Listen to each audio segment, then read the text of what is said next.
hit the button like I'm like launching, like bam, let's go. Like I did something. It doesn't matter how hard I hit it. It's still gonna do its thing. Good evening, y'all. Welcome to Cross Politic. $27 billion Uvalde parents are suing both the cops and the school. $27 billion. Wow. Pastor Toby, Chalk Knox, I'm the water boy. It's good to be with you, America. Knox, you always launch a show in my book. Hey, let's stop and take a moment to talk about Fight Laugh Feast Club membership. By joining the Fight Laugh Feast Army, not only are you aiding in our fight to take down secular and legacy media, and they need to be taken down, including all them conservative medias who's going woke. Yep. But you'll also get access to content placed in our club portal, such as past shows, all our conference talks, and exclusive backstage content for club members that you won't be able to find anywhere else, including things like Jason Farley saying crazy things. Lastly, you'll also get discounts at our conferences. So toss us $10 a month, kick it over our way, sign up now, flfnetwork.com, become a club member. And at this point, you should see information out about the Business Leaders Luncheon. Yep. The Business Pre-Conference, which is for exciting. The conference. Yep. Our third speaker is actually Michael Seifert from Public Square. He was in the studio. Yeah, he was in the studio. So we got Michael Seifert, Andrew Capuchetz, and David Reese speaking at our business conference. Pretty excited about that. Okay. And then we have a church leadership luncheon on Friday and a business luncheon on Saturday.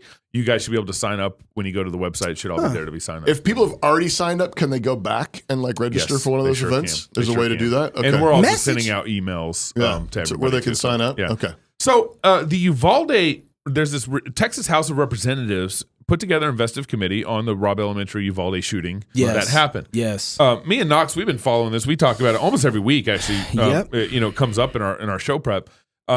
And the report came out where the Texas House kind of assessed everything, interviewed everybody involved, kind of like maybe like a January 6th report, maybe. I don't know. No, let's hope not. They put it on the evening news every night. Yeah. But this report came out July 17th. Yeah. July 17th. No one's talked about it.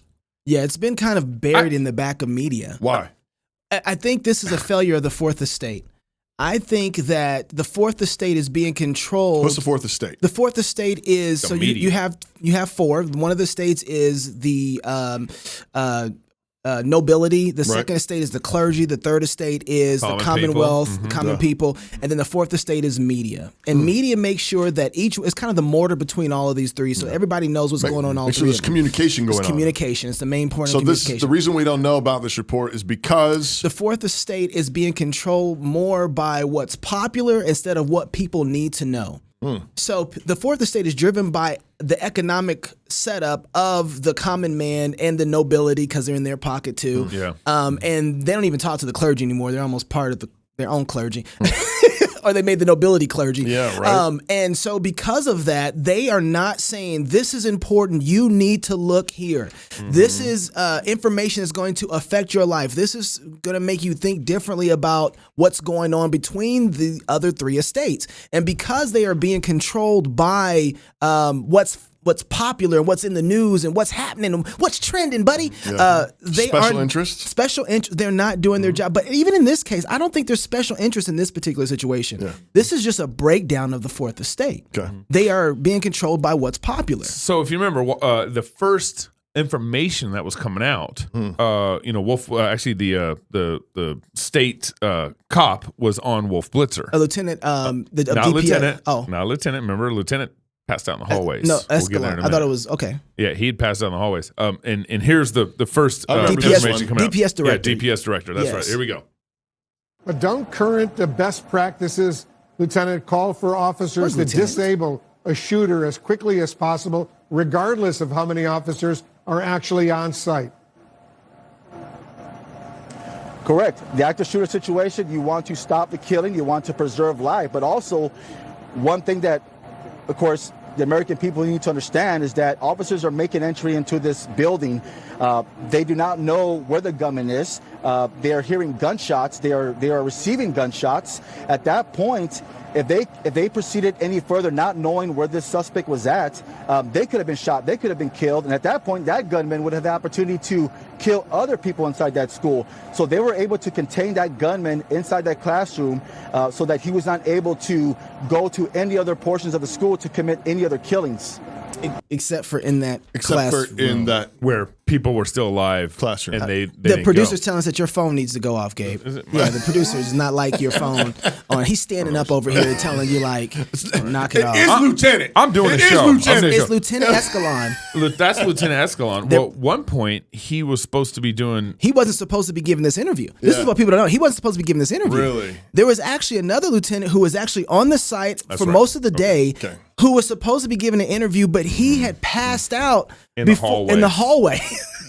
Probably got vaccinated, but we ain't gonna talk about that. But we ain't gonna talk about it. Okay. So there was all this misinformation that was coming out in the beginning. You remember Because this person wasn't there, and so he just getting secondhand information. and this guy's trying to do his best. Well, he was there. He was there towards the later end of what had happened. If I was this guy, I don't know if I would have come on. I don't have all the information, and he ended up kind of getting Well, kind of put in a sticky situation. So there's all this initially when the guy jumps the fence, the shooter jumps the fence. He comes over, he crashes the vehicle. Shooter jumps the fence. He starts coming in. Well, apparently, one of the coaches. Hand me that, Coach Sylvia. Yeah, Silva. No, the other one to you. Yeah, there we go. Okay. All right. Yep. One of the coaches was the one that kind of alerted all these kids outside, and they all ran inside and went to lockdown. Not just alerted all the kids outside. Because there was the car crashed. Yeah, and they saw the shooter come out with a gun. Yes. Coach Silva, Robb Elementary, Coach Silva, Yvette Silva was outdoors at the time with the group of third graders, and she spotted a backpack being tossed over the fence, followed by a person dressed in black. And climbing over the fence. She then saw the person raise a gun and begin to shoot. Coach Silva thought that the attacker was shooting at her, and she ran from the field toward the classroom. She used her school radio to report Coach Silva to office. Somebody just jumped over the fence, and he's shooting. So the reason, pretty outside. Wow. So the reason why we actually want to start here, but we want to get to: do the parents have the right to sue the school and the cops? And as you walk through this report, you notice that there's all sorts of communication failures. Yeah. All their different mechanisms for communicating with each other broke down. But like the Wi-Fi wasn't even good. All the teachers are supposed to have an app that kind of you can send out of alert to. Yeah. And no, that failed. The Wi-Fi locations were bad. The intercom, no one used the intercom. No one. Shut everything So down. after the principal had heard what had gone on, the principal had tried to communicate through the Raptor system and couldn't do it properly, supposedly because Wi-Fi failure. Also, that never said anything over the intercom. Never. The whole time it's gone down. Yeah. So some people are getting the alert, and other people are not getting the alert at this time. And then you had a number of failures of kind of like protocol, like. The door that the shooter walked through was supposed to be locked. It was an exterior door. It was supposed to be locked. It wasn't locked. Other doors were propped open with rocks and stuff like that. Right. It's just like a failure of protocol. Right. Well, and part of the other protocol was that the room that the shooter went into, room 111, there had been complaints about that door not latching properly and closing properly, and everyone knew it. Everyone. It said in the report. It says everyone. And knew it was this. never. Students, it was never fixed. Never looked into, and it was just the case. And so there were across the room. They were closing their doors, shutting their doors, but that door why would you even be in there if that door, you know what I mean? Like that's don't put, if that's a problem, go to the classroom next door.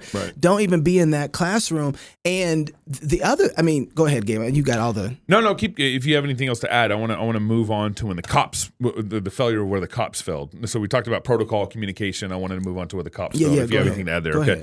And then the law enforcement response, this report, again, this is it's 80 pages. It's 80 pages. Read all and they, first eyewitness interviews, they go through everything. And so apparently, I don't know why this is a point, and apparently this means something, but there was no law enforcement officer on Robb Elementary campus when the attacker came. Well, part of that is that it was split between multiple campuses.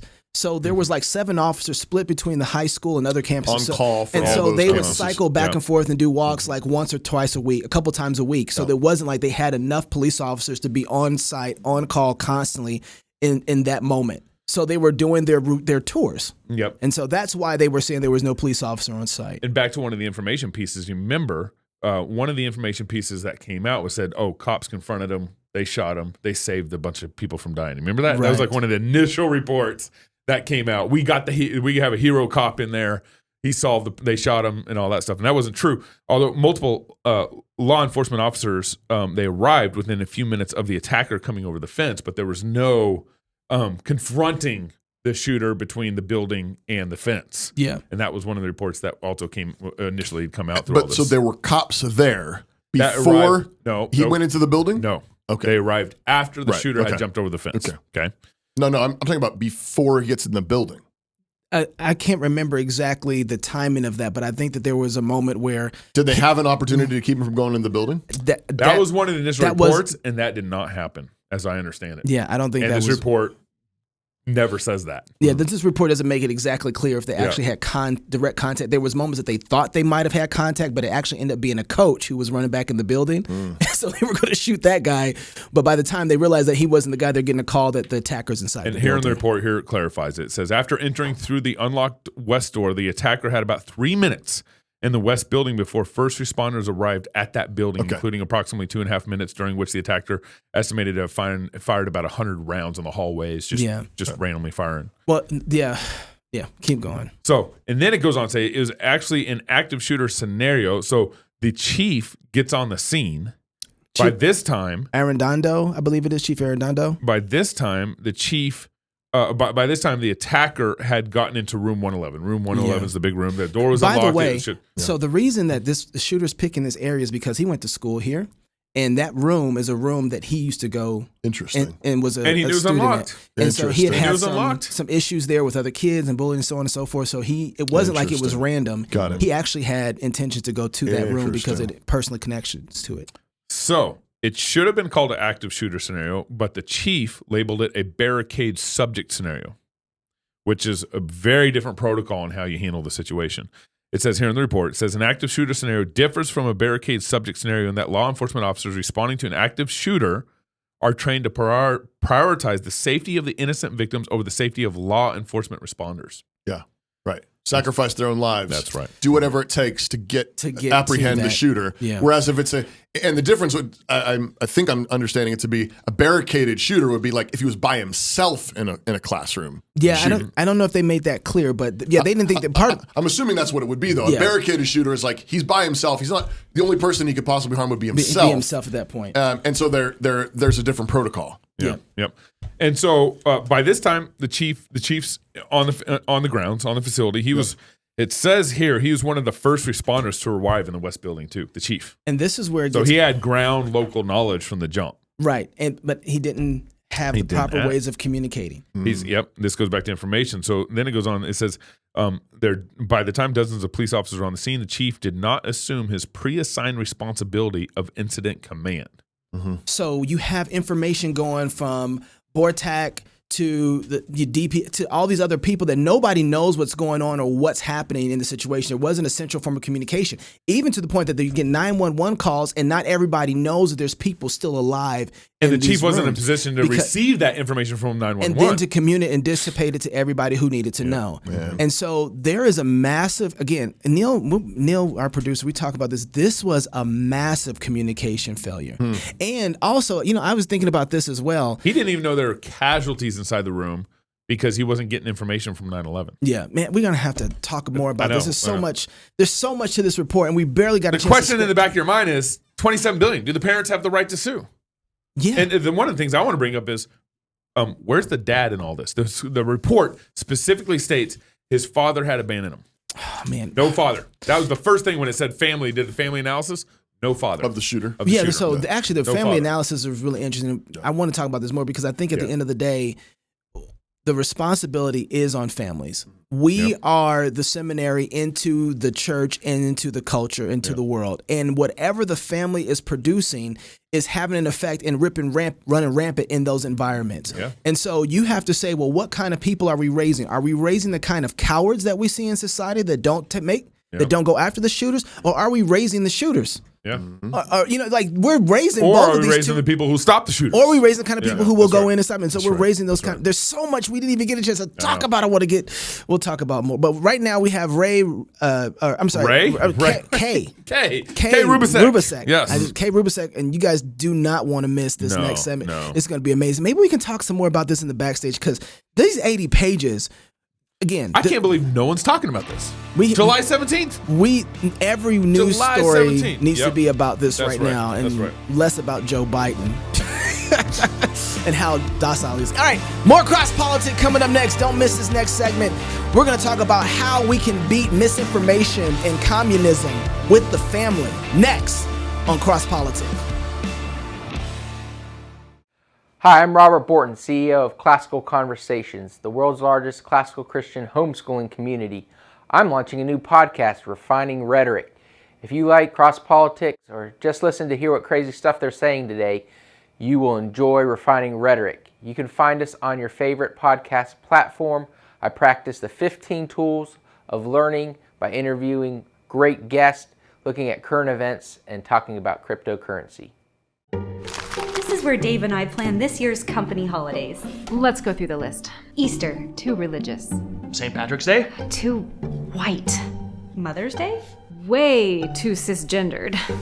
All of your usual holidays have been canceled this year. But we still have Karl Marx's birthday! Need a real reason to party? Find a new job at redballoon.work.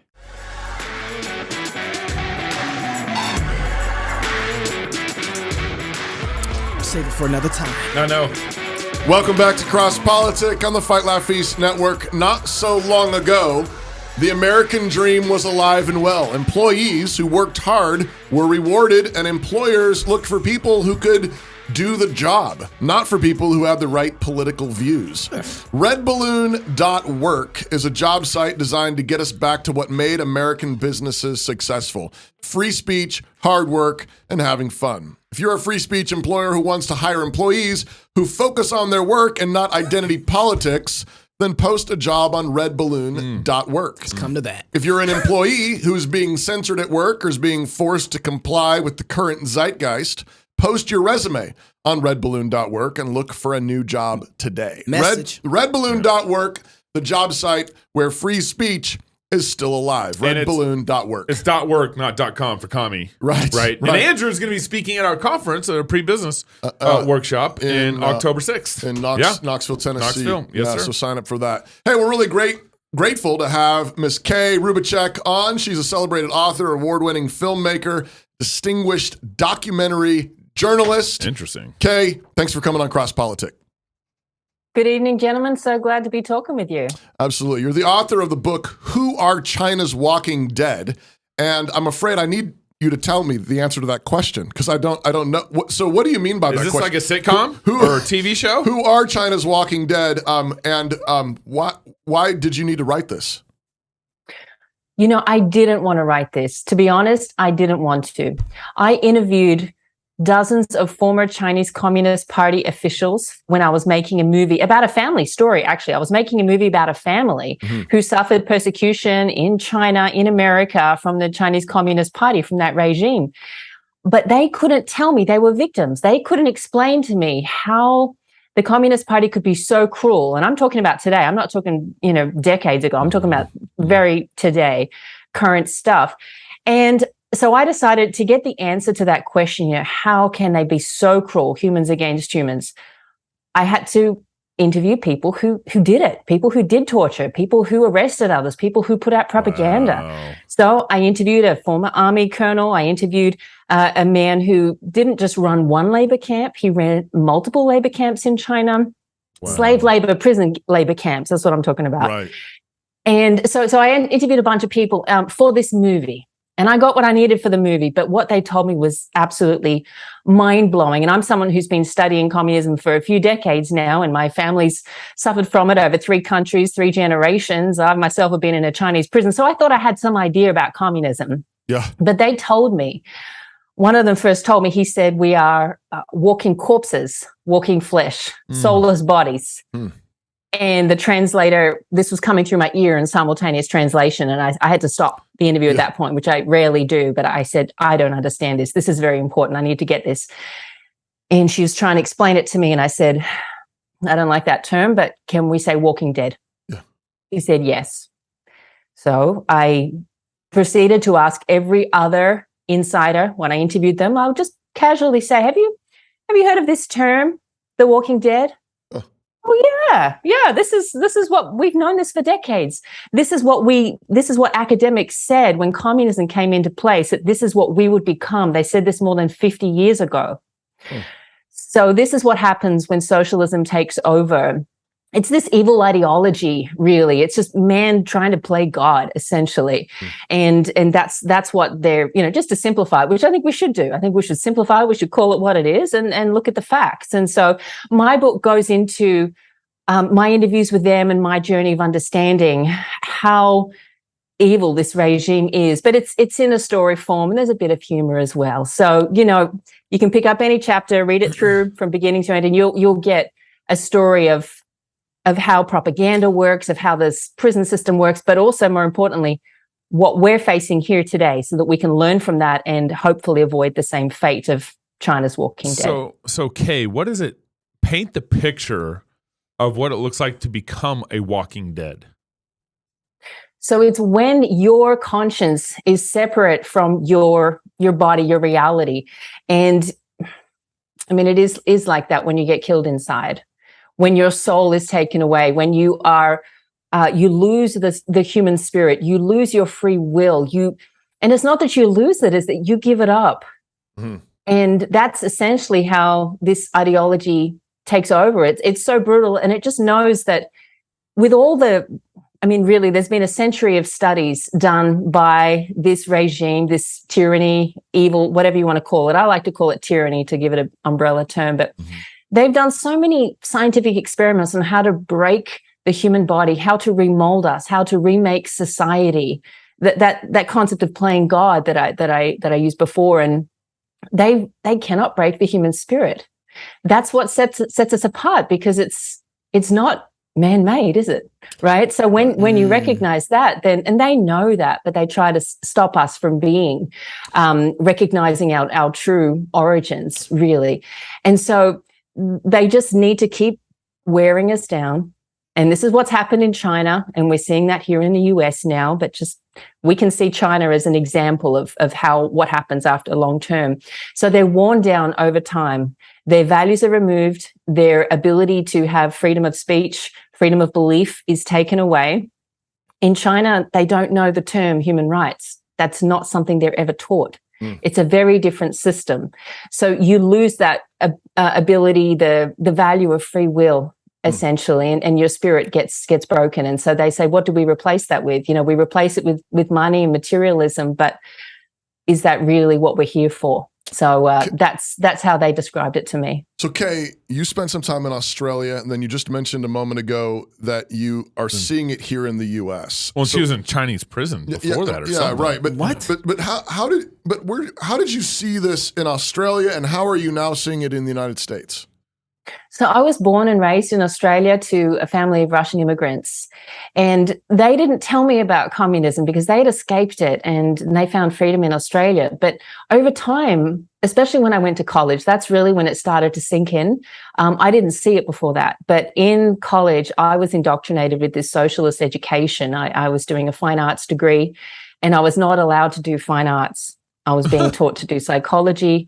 I was being taught to do marketing and propaganda. And that scared me. And I was like, what is going on? And so that was a bit of a catalyst. And after moving to the US, because as a filmmaker, I just knew that I would be able to have more impact in the US because it's a larger market and it has more impact with my work. And so I had the opportunity, and I took it in 2011 when I came here in 2010.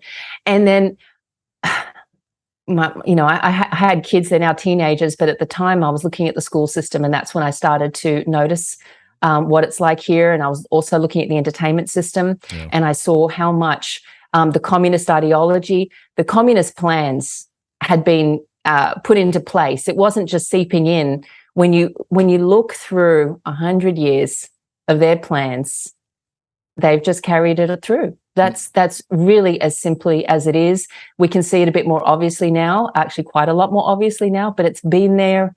There have been people who have brought this up over decades, and it gets suppressed, and we get told, no, that's a conspiracy. No, that's stupid. But now we're seeing it, and we realize, oh, they've carried out their plans. Why are we surprised? What is it that you saw? Because I think 2011, 2012, people are like, critical race theory wasn't in effect then in 2011, 2012, really? Like it is today? What was it that you're seeing that says, wait, this has already permeated the culture inside of our educational system? Correct. I mean, it was really decades ago that the education system was targeted by the Soviets. They knew. So if you look at the way communism or socialism has taken over every other country or in different parts of the world, it's often this concept of violent revolution. And so we think, well, because like my family, they saw bodies hanging in the trees in Russia when they were escaping, dead bodies. And Lenin did that on purpose because he wanted to scare people. That was his policy, scare people through fear and terror. In China, they did the same thing. But in the US, I mean, we're dealing with people who really focus on this. Their job is to be strategists of carrying out tyranny. And they look at the US and they look at, we have these foundation of this rugged independence and free will and this determination of the American spirit, which I just love and I just found so wonderful when I came here. But growing up in Australia, I was taught to hate America. Mind you, I was taught to watch Hollywood movies, drink Coca-Cola, eat McDonald's, but hate America. And in China, that's what they're taught as well. And I had people, friends and family saying, don't go to America. Oh, you might become like American people. Oh my gosh. That's what they told me. I have an open mind. I came and I just fell in love with the people here. My goodness me. Such good people. And I can tell you so many stories. I won't go into the details now, but so many stories where I have been helped just by everyday Americans. And I've had the opportunity to travel to more than half the states in this country and get to meet people on the ground. So I can say that from personal first-hand experience of interviewing more than 100 Americans. So yeah. Kay, where would you identify the Walking Dead here in our country? Where would be maybe the concentration of kind of where that Walking Dead mentality is coming from? So the main the primary source of the Walking Dead in China are the operators of the regime, because they are the hands and feet. And so the interviews that I did in my book were really quite rare and exclusive because there's not many people that have bothered to get that access. You really got to build the trust with these guys. It was very difficult to get these interviews. But once I got them, I got this really rare insight into how they think. And they have to do what the regime says. I mean, suicide rates among these guys is just ridiculously high. And they are the ones that know they will get money, they will get power, they have all that, but at any moment they could be the scapegoat of the regime. Right. Their family could be targeted with maybe they will be framed as being involved with some sort of drugs or sexual crimes or corruption, anything. They will frame them, and that Communist Party member can do nothing but take the fall. That is the deal, because the Communist Party, they take an oath that the Communist Party is above everything, including their life. So for them, it is a matter of life and death. They put their hands in the party. And that's what I see here among the Walking Dead is really, it's essentially the operators, those who are either willingly or unwillingly or coerced, or they've been leaders. If you look at, say, for example, Peter Schweizer's book that came out earlier this year, Red Handed, that talks about politicians on both sides of the aisle here in the US, how they've been compromised through especially financial situations and coercion in the US. There are so many other examples that are not listed in that book, but this is exactly what they do. And they make you, it's a choice. It's a choice. You want the money, you want the power, you're compromised. If you don't want that humiliation, if they get you into a compromising situation and they can blackmail you, what are you going to do? There's a lot of people in very difficult situations, and a lot of them are running our country right now. Thinking like Epstein and Kay Rubacek, you don't have a Twitter because I looked for you. No, she's got Twitter. Do you have a Twitter? She's got Twitter. Yeah, I found her. I do. Yeah. Oh, okay. I do. All right. So we'll have the Twitter up here. And the best way, you have a place like Substack or someplace that you write that people can follow you outside of Twitter? So follow me on Twitter, follow me on Instagram, Facebook. I have some new work coming out. So I'm focusing on some more detailed work rather than doing the regular ongoing news reporting. I want to be able to dig a bit deeper, which is a benefit of being a documentary filmmaker, is that I can get a bit deeper into subjects, which takes a bit longer. Doesn't mean I can put something out every week, but hopefully it's worth waiting for. So if you go to my website, you can join my newsletter list, and you can follow me on all the social media.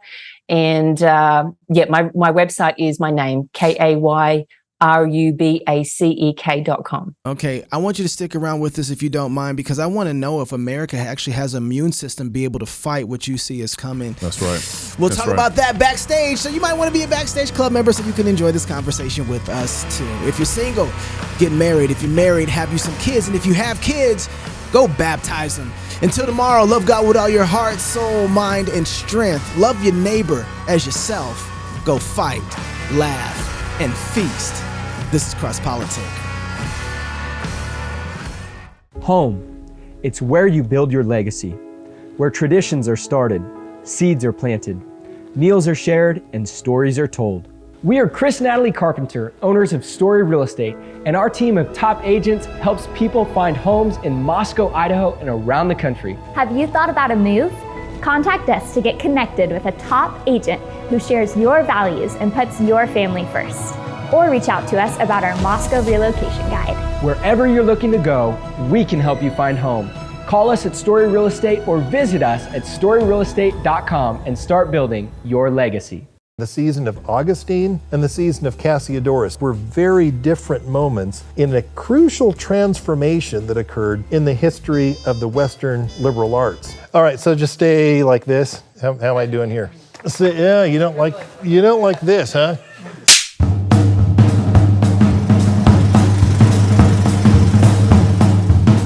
What does a Christian education look like when non-Christians are the ones who control the institutions of learning? This is a question that confronted Bishop Augustine of Hippo in North Africa in the 5th century AD. Augustine lived at the twilight of the Roman Empire. He himself had been trained with the best learning that Rome at that time had to offer. He himself actually came through the ranks and taught rhetoric in some of the best schools. And it was then, after he had come of age, that he converted to Christianity, but he wanted to continue the project of education, but this time for Christians. And so he had to confront the question, what does a Christian education look like when the unbelievers control the field? When they control the institutions, when the whole apparatus and curriculum of learning emerged from a pagan environment. And so Augustine wondered, what is it that Christians should jettison? What is it that Christians can embrace? What is it that Christians can adopt but in modified form? These are the questions that Augustine confronted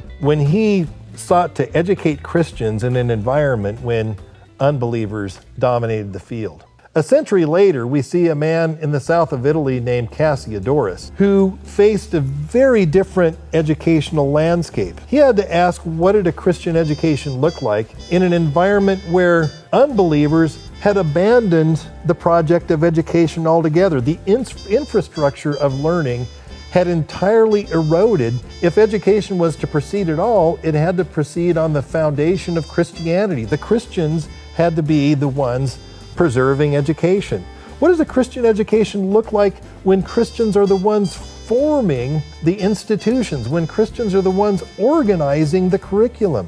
Well, these two seasons in the history of education, the season of Augustine and the season of Cassiodorus, just 100 years apart, were very different moments in a crucial transformation that occurred in the history of the Western liberal arts. We're going to be studying this story. We're going to be going back to the sources. We're going to go back to Augustine. We're going to go back to Cassiodorus. We're going to ask ourselves which of their predicaments most resembles our own.